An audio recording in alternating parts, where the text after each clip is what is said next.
بسم الله الرحمن الرحيم لا حول ولا قوة إلا بالله العلي العظيم الحمد لله رب العالمين وصلى الله على سيدنا ونبينا أبي القاسم المصطفى محمد اللهم صل على محمد وآله الطيبين الطاهرين لا سيما بقية الله في الأراضين عجل الله تعالى فرجه الشريف وجعلنا من أعوانه وأنصاره اللهم أخرجني من ظلمات الوهم وأكرمني بنور الفهم اللهم افتح علينا أبواب رحمتك وانشر علينا خزائن علومك برحمتك يا أرحم الراحمين.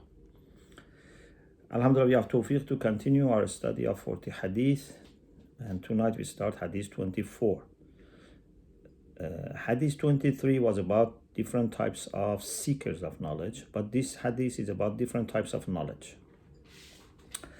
The famous Hadith, Imam Khomeini quotes from Sheikh through his own chain of narration. And finally, an Abul Hasan Musa alayhi salam from Imam Qadim alayhi salam. قال دخل رسول الله صلى الله عليه وآله المسجد. Rasulullah صلى الله عليه وسلم entered masjid فإذا جماعة قد أطافوا برجل. Then he saw a group of people who had gathered around a person. فقال ما هذا. Rasulullah said, what is this? فقيل علامة. They said, this is علامة. So we have an allama here, and this is why we have gathered around him. فقال وما العلامة. Rasulullah said, what is allama? Means, what do you mean by allama? They said, أعلم الناس بأنساب العرب ووقائعها وأيام الجاهلية والأشعار العربية. He is the most knowledgeable person about genealogy of Arabs, the events and incidents in the history of Arabs, the days of Jahiliyyah, so before Islam, what happened, and also Arabic poems. So he had such historical and literary and genealogy information about Arabs. فقال النبي صلى الله عليه وآله ذاك علم لا يضر من جهله ولا ينفع من علمه.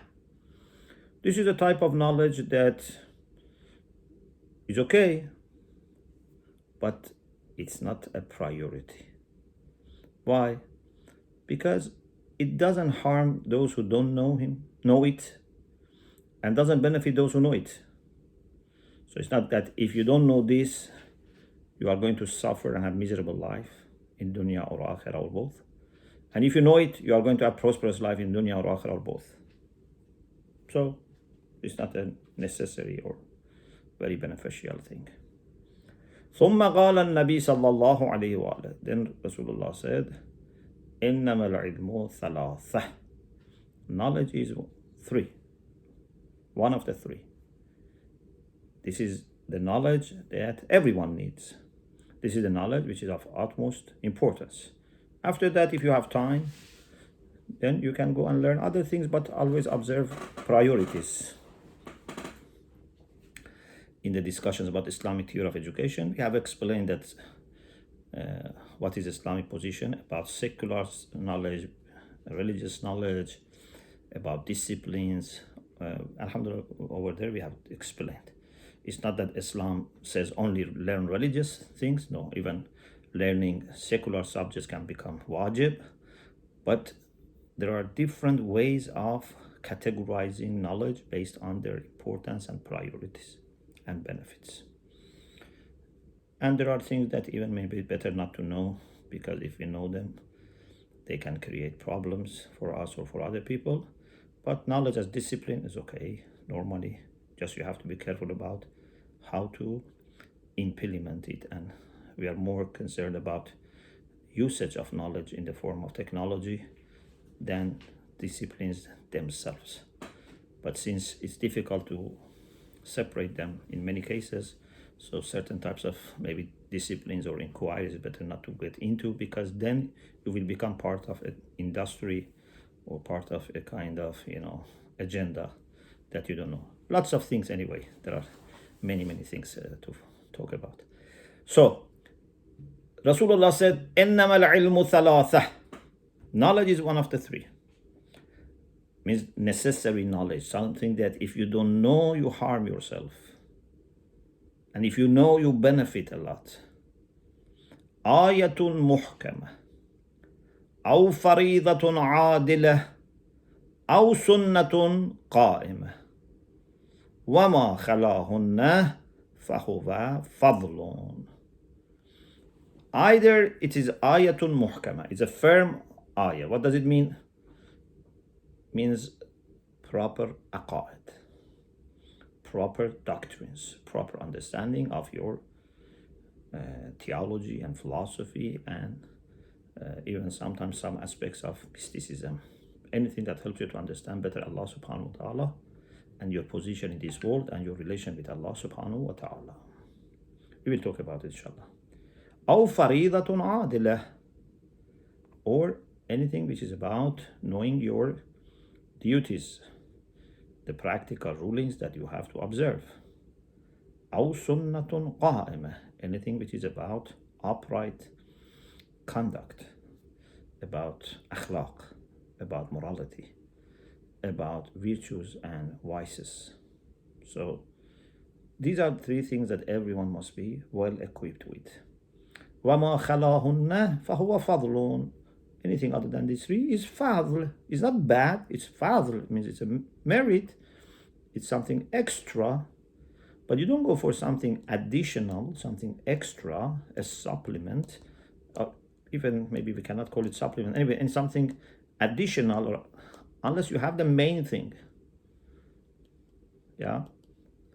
So, like for example, you need to have a main meal, and also you can have some desserts, some salads. But if you just go for dessert or just for salad, one day it's okay, 2 days is okay. But if all your life you don't have main meal and you just have salad or you just have dessert, then your body will be deprived from some of the substantial vitamins and chemicals and so on and so forth. So the same is with knowledge. Your soul needs some type of knowledge as the main feed, and some are extra. Then Imam Khomeini has very beautiful way of explaining these three types of sciences with respect to human growth, human development. So he says, we said in the previous discussions that there are three realms that exist in this world, and we as human beings have to deal with them, and maybe actually we inside ourselves also have a representation of those three. The realm of akhirah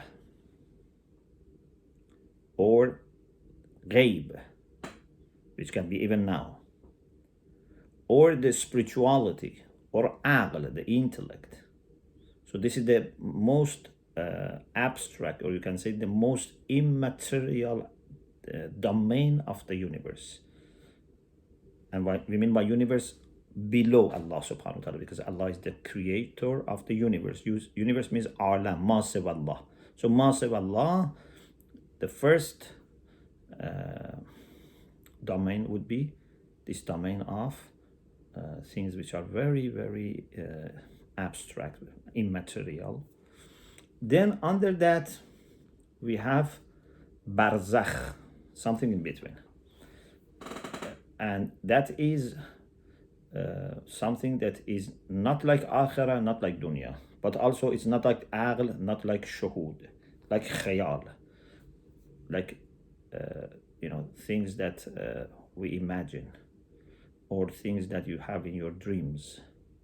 They have some kind of shape and size and form and color, but no substance.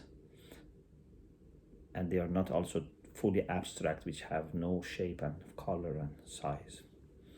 And then the third is Nash'e Dunya, this Alam Mulk, this world of materialistic life. This is the world of shuhud that we can see and smell and touch. And this is the lowest one.